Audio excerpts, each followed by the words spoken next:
Good afternoon, everyone. It's really nice of the Landscape Institute to invite me here this afternoon, and I'm going to principally introduce you to the new SuDS Manual, but at the same time I'm going to bring in another CIRIA output, which is called the Benefits of SuDS Tool, or as we call it, BEST. And what we're looking at today is multifunctional landscapes with SuDS, and we think it's of great relevance to landscape architects where SuDS play an integral role in green infrastructure and in planning and design and management. And our key message from the outset will always be that when planned early and delivered well and correctly, SuDS can provide multiple functions beyond conveyance of water alone. And so this is a heads up to give you what to expect when you've got the SuDS manual, and it's free to download at the moment. So I've had this page up slightly early just for you to have a look at where you'll be able to get hold of the SuDS manual. It's available for free to download chapter by chapter, or in low-res complete version on the CIRIA website. And also the CIRIA's BEST tool is available on the CIRIA website, and both of them are also available on SuStrain. This is what the presentation is all about. I'll run through a brief introduction as to who CIRIA are, and then give you an overview of what the SuDS manual is all about, what our motivation was to produce it, and what kind of audience it's aimed at, how it's laid out, and so on. And then I'll give you an idea of what the key messages are that we would like to bring from the SuDS manual and would like you to take from the SuDS manual. And then we'll look at applying those messages, and that's where we will merge a little bit with how benefits of SuDS tool can be used and how it can work with the SuDS manual. And finally, I'll run to three case examples of varying scales and varying types of landscape and SuDS. So here's just a little introduction to CIRIA. Some of you may know us, some of you may not, but essentially we've been around since 1960. Originally we were very hard engineered and construction focused organisations, but we've always been independent, and that's what we pride ourselves on, an objective, and we use collaboration to consider opportunities and constraints within the built environment.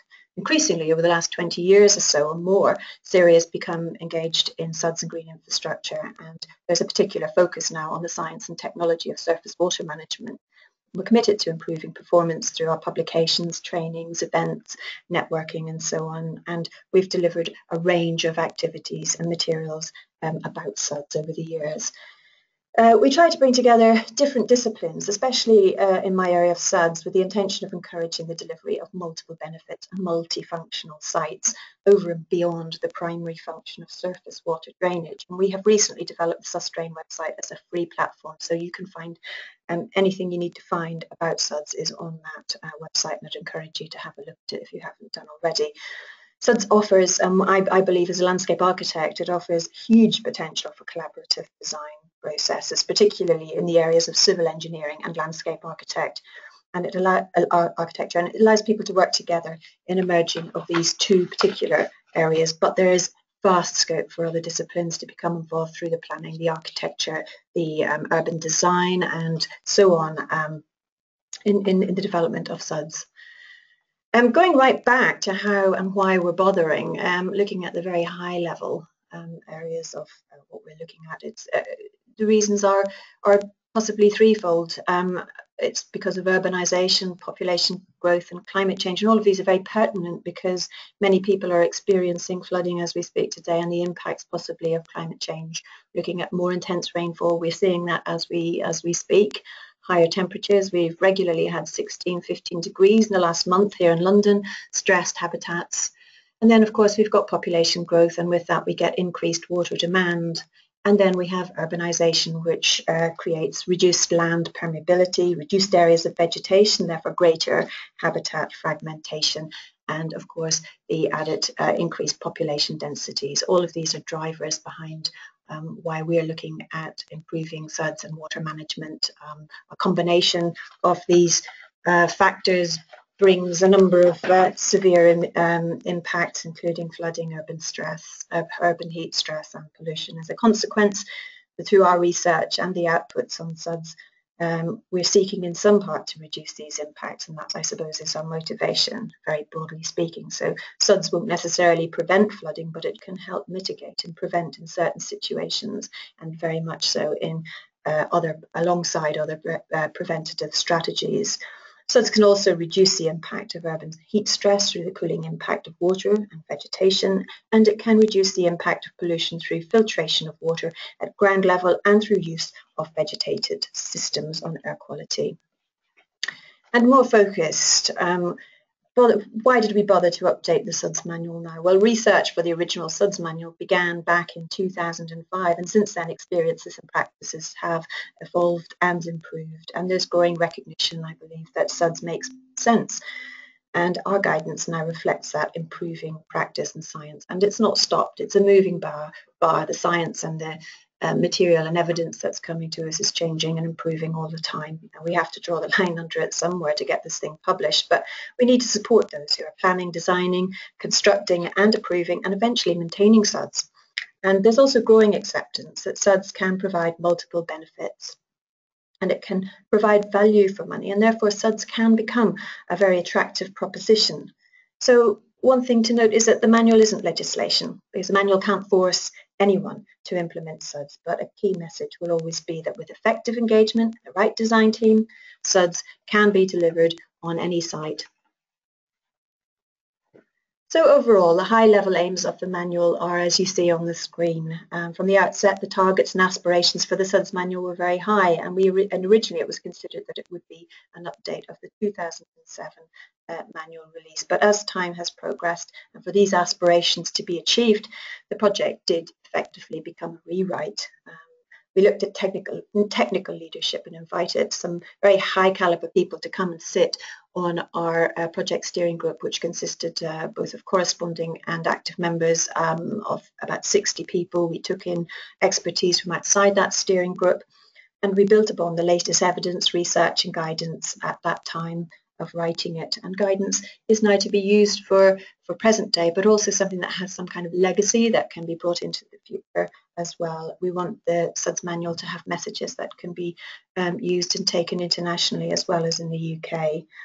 We want the manual to be motivational, so we want to guide you on how you can maximise the benefits from sites and to provide opportunities and illustrations of design approaches for all sorts of sites. Guidance will be there to offer collaborative engagement and incentives, and also look at the clear drivers and evidence to support a shift in how you can approach using surface water management in master planning.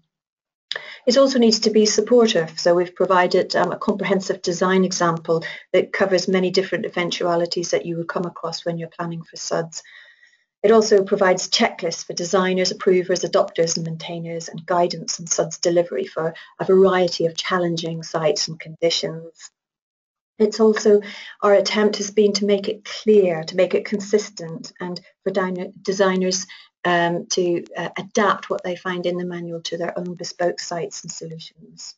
We've promoted the interdisciplinary approach to design by also bringing in strong elements of amenity and biodiversity, and the guidance has been updated on stakeholder engagement through planning, and the manual has been redesigned to speak to a much wider range of readers, including the professions, and within the professions, landscape architects, planners, urban designers, and there is much more detail on a full range of SuDS components. So it makes it a very comprehensive document. We've provided updated guidance on things like rainwater harvesting, proprietary treatment systems, bioretention systems, trees, pervious pavements, and attenuation storage.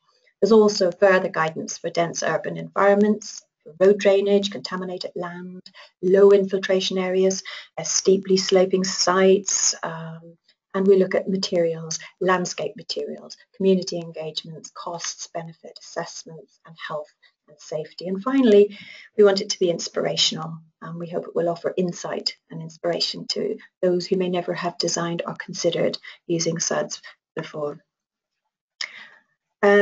The target audience of the SuDS manual was assessed very early on in the process, and to some extent we knew who we were writing it for and who the team were writing it for. But having researched that, we discovered quite a diverse readership of the old SuDS manual, and many different disciplines and from many different organisations. And so this diverse readership requires varying levels of information, from very detailed technical information through to some very high level principles that can steer their guidance. And the new SuDS Manual promotes the delivery of these multiple benefits that often require the involvement of different disciplines, particularly when you're looking at larger scale sites. So we want the manual to be read by as wide an audience as possible, but to recognise that our core audience will always be engineers, landscape architects, planners and developers. And we hope the new manual will reach those audiences. And this is how we structured the SuDS Manual. Interestingly, when we consulted people, they wanted more information, but at the same time, they wanted it to be a lot smaller than the previous SuDS Manual. And that was kind of the tension that we had to deal with when we were designing it. But let's explain how we set it out. We thought, well, the new manual is structured around philosophy of SuDS, the principles behind SuDS design, and the application of the philosophy and principles, and then there's the technical detail. So you've got almost three navigable layers: the high level, the high to intermediate, and the intermediate, the detail, as you can see in the diagram. And the high level is one, so it's an introduction to SuDS basically for anyone who has an interest and wants to find out what SuDS is. And then you can take it down to a high to intermediate level, which provides you with the philosophy and application, and it's written for those who might be responsible for policy and decision making relating to SuDS. It gives them that information. And then finally, the third, intermediate to detailed level, is the technical details and supporting information, and that's written for those who are responsible for delivering and managing SuDS schemes. And so in doing that, we carried this approach through to the graphics taken in the manual, and the graphics are there to aid navigation and to allow sort of rapid access really to the part of the manual that you would want to have a look at. We would recommend that although you might be an experienced SuDS designer, you might want to just go straight for technical detail, I would say it might be worth just refreshing yourself and having a look at how we've reconsidered SuDS and how we've given it a rethink through the philosophy and approach. So essentially the SuDS manual is bigger, but also it is a hell of a lot more comprehensive, and it is up to date. And this is a little diagram that shows you how the SuDS manual has been divided out into various chunks. There are now 36 chapters in the manual, and previously there were 24. And the team has provided further clarity on the SuDS design process in the early planning section. And they've broken down chapters which maybe previously made an assumption that the individual reading it knew a lot more about SuDS maybe than the new audience will have. But it doesn't shy away from high quality technical information. So it allows the information to be more readily accessible and readable by that wider audience. And also with fluid SuDS legislation going on in the background over the last 2.5, 3 years that this has been in the planning and writing, it was decided early on, and this is really important, that the manual would focus on technical aspects and it wouldn't delve into regulatory frameworks of the differing regions in the UK, and this would prevent the manual from dating too rapidly, and it would also allow it to accommodate future changes. That's not to say that all regions were not involved in constructing the manual. They were all present on the steering group, and that consensus remained, and we've tried to sort of make sure that what we were looking at was good practice SuDS as the overriding part of the manual. We wanted to make sure that the SuDS manual supported those trying to deliver schemes in challenging sites. And we also got additional funds from the London Drainage Group to look at SuDS in urban environments and how it could be delivered in our towns and cities. So this is what it looks like. If you haven't managed to download it, it's there, it's free to download. It's currently with the printers, and each section is defined by its own colour scheme. It carries through the document.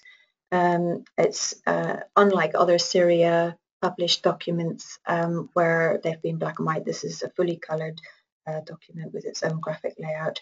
There's usual case studies, photos, flow diagrams, and we've focused mainly on UK schemes, but even to this day it's impossible to fully illustrate what we wanted to say with UK examples, so we have had to bring in examples, certain details from outside of the UK.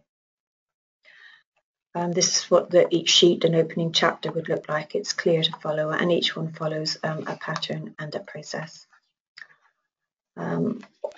We've got probably, well, at least 190 colour illustrations in the guidance, with illustrative plans and sections and schematics, and these have been designed to illustrate the principles, but they are generic principles and they are there for you as designers to take and look and adapt to your own site. So these can be bespoke. They're not there to spoon feed to a mass so that we can see hundreds of ponds looking exactly like they did in the SuDS manual. They're there to give you the basic principles and start you off in thinking on the design process. So if I move on to what the key messages emerging from the SuDS manual are, this was decided very early on as being the principle that we should look at when we're designing and progressing through the SuDS manual, that surface water runoff should be managed for maximum benefit. And it's the message that all disciplines who sat around the table agreed on, and wherever possible to seek to strive for this, not just within the SuDS manual and its outputs, but in all SuDS schemes that emerge as a result of the SuDS manual. So the team went back to basics, and the review led to a refinement of our thinking, and it was recognised that the benefits that can be achieved by SuDS will always be site dependent. So the proportion of what is needed in terms of biodiversity, water quantity or quality or amenity will be very much dependent on what's available and what you can work with. But we're fitting these broadly into what we've termed the 4 pillars of SuDS. Where previously amenity and biodiversity were grouped together, we have now separated them as standalone. We recognise that some stakeholders, including UK government, are very focused on flood risk management aspects, and that's understandable. However, the SuDS manual promotes the message that well-designed SuDS should incorporate a balance of these 4 pillars, and when designing SuDS, designers should consider trying to achieve that balance wherever possible. And if the right team are engaged early enough in the process, these additional benefits can be achieved for little or for no extra cost. So taking it a further step, we evolved a set of SuDS design criteria, and that was to rationalise the SuDS design process. And these criteria are interrelated for each pillar and can be adapted to different scenarios in terms of balance. The criteria can be used to quantify and support each of the 4 pillars and their objectives. So with water quantity, we were looking at managing flood risk and looking at resilience and protecting water bodies. For water quality, we were looking at protecting the quality of water that leaves sites and enters into our waterways and our ponds and streams and so on.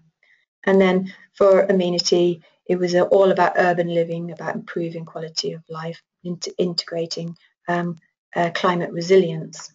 And then with biodiversity, it was all about increasing ecological diversity, increasing resilience, and increasing value overall of the site. The criteria aren't independent of each other, and it's likely that a well-chosen component or series of components can deliver several, if not all, of the site, or all of the criteria. So how can we apply these key messages? Well, there's a number of delivery mechanisms provided in the SuDS manual around these 4 pillars, and they're broken down into separate chapters. But the manual does set these out clearly, and in effect, good SuDS can be delivered by managing runoff close to its source, and wherever possible, we are encouraging people to keep it on the surface. So the first one would be looking at how you achieve the management of water quantity and using surface water positively through rainwater harvesting and infiltration.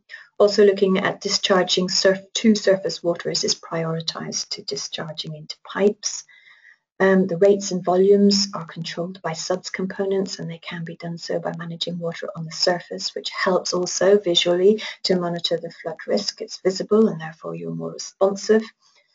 And extreme rainfall can be considered, and exceedance routes and or sacrificial storage areas can be included in your overall planning and design of the site.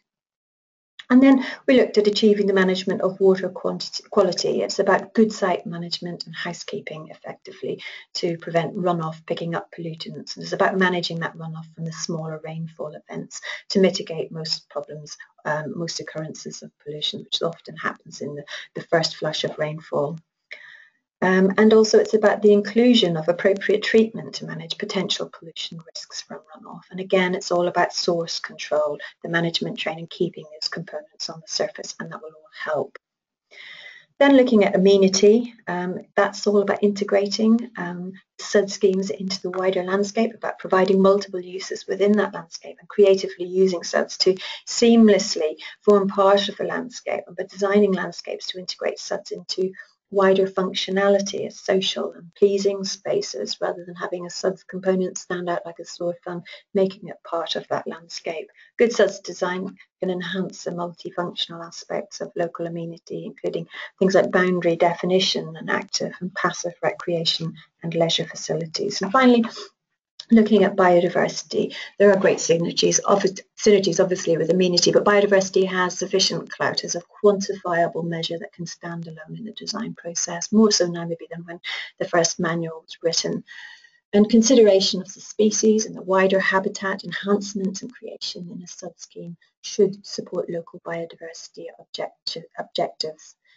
Consideration should also be given to the wider landscape context where feasible, so it's about connectivity and creation of green networks, and that can improve prospects for future biodiversity of a site. And also connectivity plays very well into the development of SuDs, particularly the linear components of SuDs, but also in urban retrofitting, such as for green roofs, etc., where perhaps no green existed in the past. So at this point, I'll look at how the benefits of SuDS tool can help to support the discussions around SuDS and the multifunction, and how they can enhance and create discussions around the multifunctionality of SuDS and landscape. CIRIA's team at MWH Global looked at developed this tool, and it's called BEST, which is short for Benefits of SuDS tool. And what it does is it identifies and quantifies the benefits that SuDS can bring to a project. And this was to ensure that SuDS are captured early on in planning discussions, as early as you possibly can. And it shows that SuDS could be seen as a viable option if it's included in early dialogue. And the main point is that we need to make the case for the inclusion of SuDS often over conventional piped solution, when often people know that SuDS can be a better option all round. So what we've discussed is that SuDS might be cheaper, for instance, than conventional solutions to install, or in fact they might be more expensive. But our environmental economist Bruce Horton was saying that costs are only one side of the equation, and so to make an informed decision we need to understand those benefits and compare those to the financial costs of a SuDS scheme. And so if we should value benefits and we're trying to make the case for SuDS, it can be quite difficult, and it can be very difficult to quantify what those benefits are. It's difficult to look at how you can quantify, for instance, how SuDS can improve water quality. And there are other issues that need to be considered, and we need to avoid double counting across categories. We also need to know who will benefit and who won't benefit, and when those benefits will start, when they will end, when they will reach peak benefit, for instance, and how you can discount any benefits that might occur in the future. And this can lead to uncertainty, and there can be big differences or ranges in values in the literature that we've looked at. And there are also some gaps, and we haven't covered every benefit factor at this stage, but it takes time and resources to do a benefit assessment of SuDS properly. Chris Stigman, who's our main author, also discussed things like moral concerns. But how do you put a value on our landscapes? How do you value them? How do you monetize certain aspects around the sort of enjoyment of landscape? But if we don't try to provide a value for SuDS in some way, then they may be classified as zero, and other costs and other impacts will be assessed over and above what SuDS do. So that's the driving force behind why we are developing and evolving this tool. These are the main areas and valuation approaches that the team looked at when they were developing SuDS. There are others that they're looking, and they're continuing at the moment to look at different aspects and different benefit categories. So CIRIA's benefits of SuDS tool investigator these in detail and has to date explored all of these and others as what we can see as quantifiable benefits from SuDS landscapes. There are different valuation approaches used for different benefits, and some are much easier and more obvious than others. But this one shows these are the main ones. So, for instance, we looked at the cost, the damage cost, for instance, through poor quality air and through flooding, something that it's very current at the moment. We're also looking at marginal abatement costs, which is about carbon sequestration and carbon credits, and about avoiding costs if you put SuDS in, the cost you avoid through having to pump or treat water. And there's also things about stated preference over water quality and value transfer. And they've measured things like what Bruce has called hedonic, which is about sort of the pleasure and enjoyment of being in a landscape. It's quite difficult to manage, but also then that's based around biodiversity and amenity. And then there's room for people to add in their own benefit categories that they can describe from a local perspective. But what it does and what the best tool does, and when you start to discuss the other benefits over and above monetization, is it allows you to make fairer comparisons with other projects and other schemes, and therefore it allows you to have better decision making, and this can help to meet potential funding requirements. In turn, critically, it will help to enable conversations between partners and stakeholders, and ultimately we believe it will help to deliver costs. It will help to deliver SuDS. And just moving on to the last part of the presentation, I thought it would be quite good to show 3 different case studies. One that shows how the project team on the BEST tool applied it to a specific project, and then the second is how grant associates who are one of the SuDS Manual authors have provided a multifunctional landscape, and then the final is a Groundwork London scheme. That's a smaller scale retrofit SuDS scheme, and again looking at how that delivers multiple benefits. So in applying BEST, it was a retrofit case study in Leeds on the edge of the it was an urban or suburban site. It's quite close, however, to Leeds city centre, and the main driver on this scheme was an improvement of water quality and pollution from combined sewer outputs, or CSOs, and how they impacted on the population of white-clawed crayfish. I don't know the white-clawed crayfish, but apparently it wasn't thriving.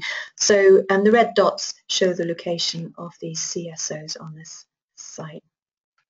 And what the study threw up was that indeed there were many areas and many opportunities for SuDS to be installed, including front gardens, streets with grass verges, private stakeholder landscapes, and then there was a variety of open spaces.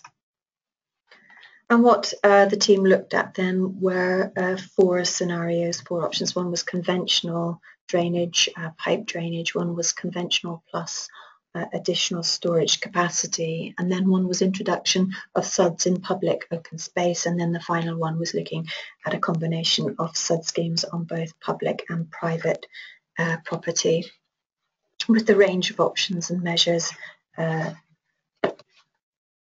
considered.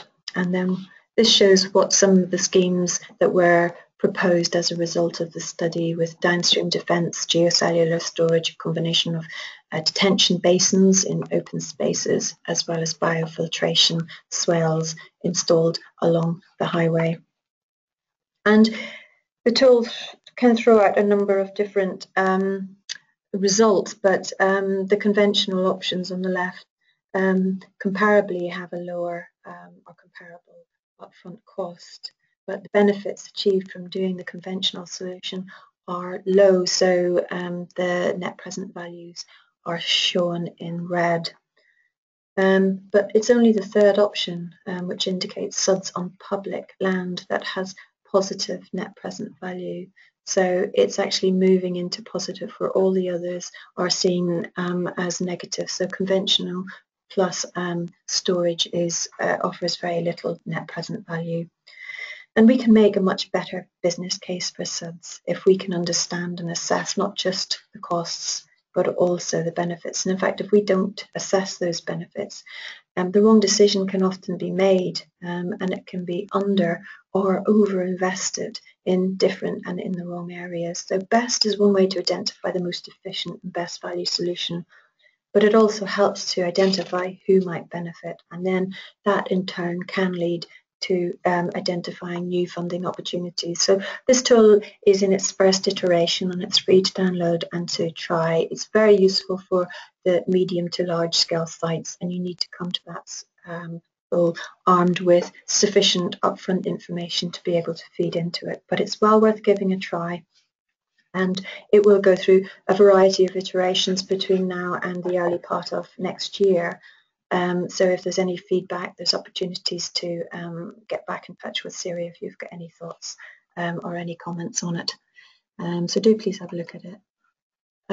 This is the second case study that was presented by the SuDS Manual author Tam Scott from Grant Associates, who wrote the SuDS and urban areas section in the manual, and it's about the Bristol waterside development, which illustrates really how high quality urban redevelopment can have surface water drainage as a central and integral and exciting part of the overall planning and strategic thinking and landscape design.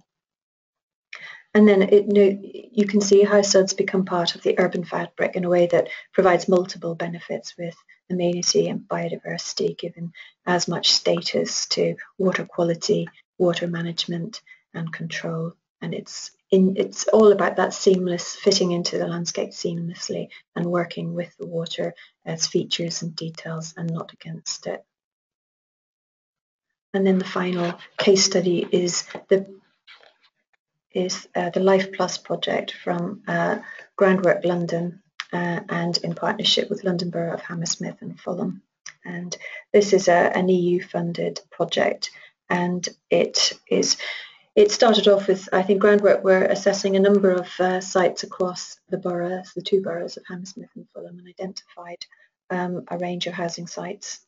And this then resulted in a series of bespoke designs for each of the identified housing sites that had greatest capacity and possibilities and opportunities for SuDS.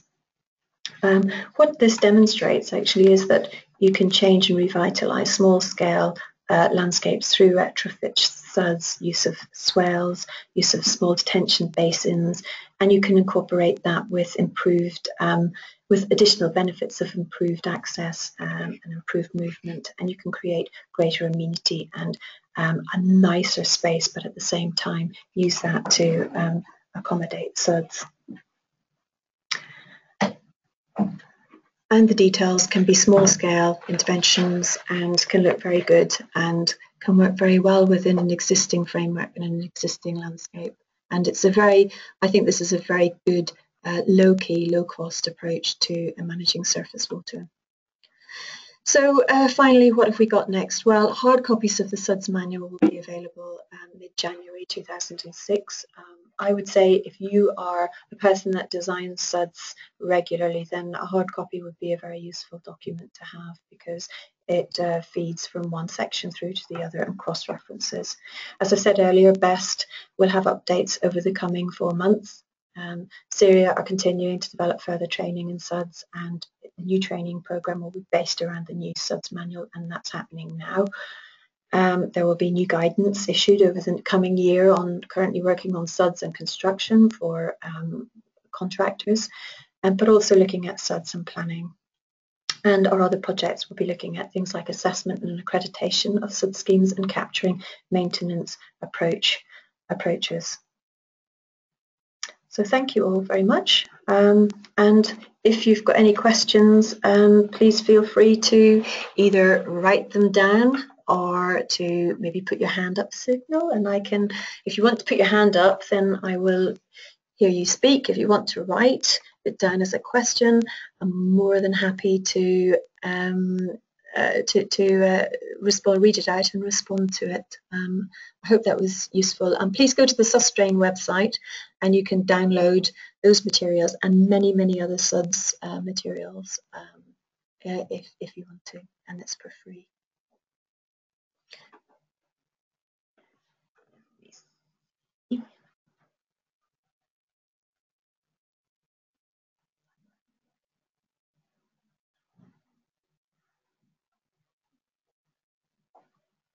No questions? Has anyone got any questions?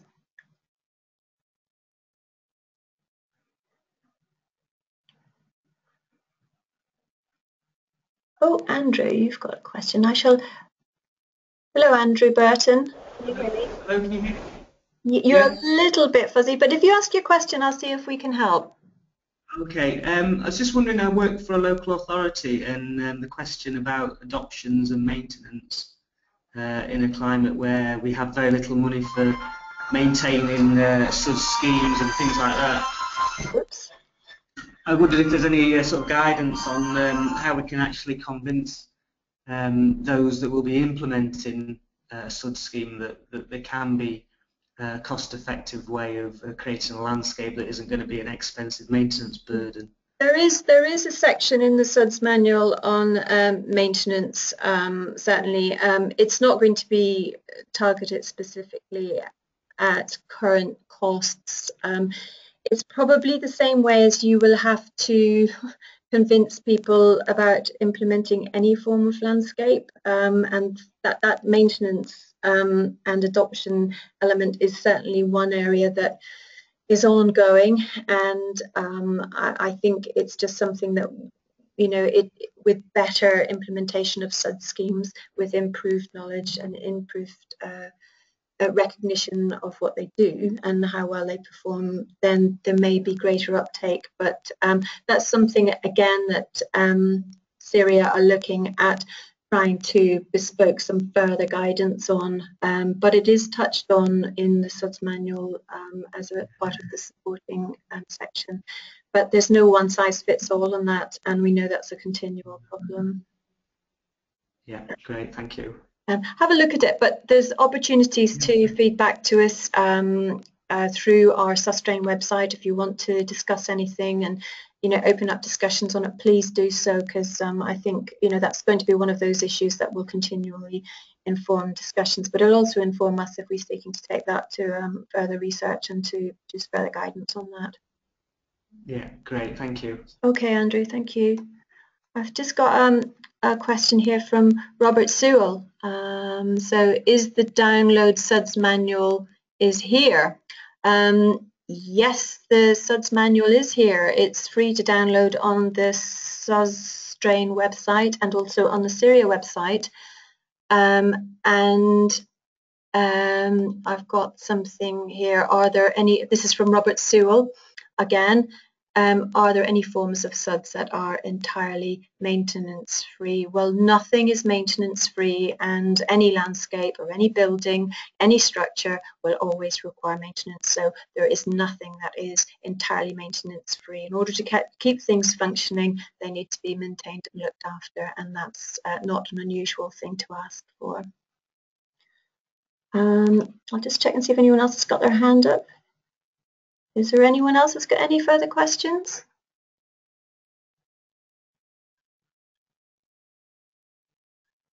I don't know if, Robert, you've got any follow-on from that, or you want to say anything further. You're saying, so it's not something that could evolve naturally. I don't quite know what you mean by evolving naturally.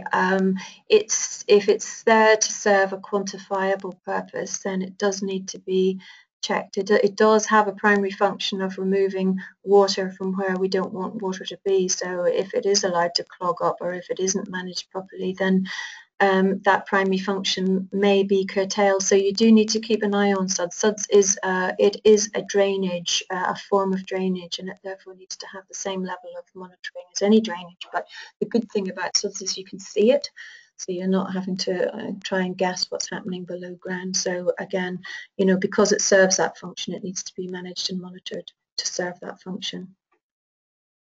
Oh, thanks, Robert. You say that makes sense. Good, thank you. I've got Andrew, you've still got your hands up. I'm not sure if you've got anything further to add on that. But your hand's been raised for 69 minutes, so I'm assuming I've answered your question. Has anyone else got any other questions? I don't see any other questions coming up. I believe the Landscape Institute will be have recorded this, so if you want to pick up anything or share it with any of your friends, feel free to do so. But I would advise you to download the SuDS manual, have a look at the best tool, especially if you're designing. Oh, somebody's come up. I've got Ivor Matthew here has asked, presumably landscape architects need to liaise with drainage engineers to calculate capacity of soil. Yes, I would say this is what I've been trying to say the whole way through, is that it needs to be a multidisciplinary approach. Don't expect to go and forge your own way through without at least seeking a second opinion from an expert who has that calculating ability and that training to make sure that you've got the right quantities. The worst thing is if we have maybe people guessing at things or providing what they think are the right SuDS and they go wrong, because it only gives SuDS a bad name. That is a good merging of the two disciplines of engineering and of landscape architecture, and a bringing together of those two disciplines can produce really magical and really high quality results. And it also makes it a less fearful process for all people concerned, because the engineer is comfortable with the fact that you've got somebody who has ecological or landscape architecture expertise working with them, and likewise you will have the security and the knowledge that somebody's giving you the right technical advice. But try and use people who have designed SuDS before and who know what they're talking about and who get SuDS. It's like getting SuDS is really important. Don't make too many assumptions. As I say, it's very easy just to dip into the SuDS manual to get an overall view of what SuDS is about if you've never designed it before. I'll just check again and see if anyone else has got their hands up. Anybody want to talk? You're all very shy. Oh, am I available? Okay, are we available? Yes, you can either email me or you can email directly at the SuStrain website. But my email address is Suzanne, SUZANNE.Simmons, SIMMONS @CIRIA.org. So you can contact me directly, and if I can't answer the question, I'm sure there's somebody at CIRIA who can steer you in the right direction. And you can watch out for, we have a variety of training programs, and I know the Institute here at the Landscape Institute is organising SuDS training programs as well. There's a lot of crossover, and you know, if you feel comfortable, you can do a more advanced course. If it's something that's new to you, you can come in at a beginner's course, but all of it will be very useful, I hope. Has anyone else got any questions? No? I think you've all gone quiet. Hopefully that's given you some food for thought. Oh, hang on, we've got some things come through. Let me just go back. Right. So I've got Amanda McDermott. I hope, Amanda, you don't mind me reading out your email or your question. It says, just to congratulate you on the SuDS manual. In the past, I've seen LPA suggesting that any SuDS design should be carried out in accordance with CIRIA SuDS manual, which didn't mean very much due to the wide range of techniques available. The new manual has a clearer environmental focus, which should really help to put emphasis where it is needed. Holistic site design where SuDS and landscape are completely integrated and from an early stage in the design process. So bravo to CIRIA authors and steering group. Oh, thank you, Amanda. That's really good to hear that. I think it has made a lot of sense and it's pulled things together very logically. I have to say we had a really, really great author team in HR Wallingford. And there was a whole range of, and also Steve Wilson from EPG. They were a great team. They worked so well together, and the steering group was, you know, for such a large steering group, they gave us some really good leads. And yeah, it was a big effort, but yeah, I hope it'll be well worth it. And I think it's too early for us to decide or to see what the impacts of the SuDS manual will have on SuDS design, but hopefully over time we'll be able to assess that when we see better improved SuDS design, and maybe 10 years down the line when someone else is pulling this SuDS manual together, there'll be much more details to include in the next version of it that are UK based, of really high quality SuDS. I'll just check one more time, see if anybody's got their hands up. No, there's no hands up. Any more questions? I think, Sabina, that might be it. I'm sure if there's any more questions, you can always get them across to me and I'll try and help answer them. Thank you very much.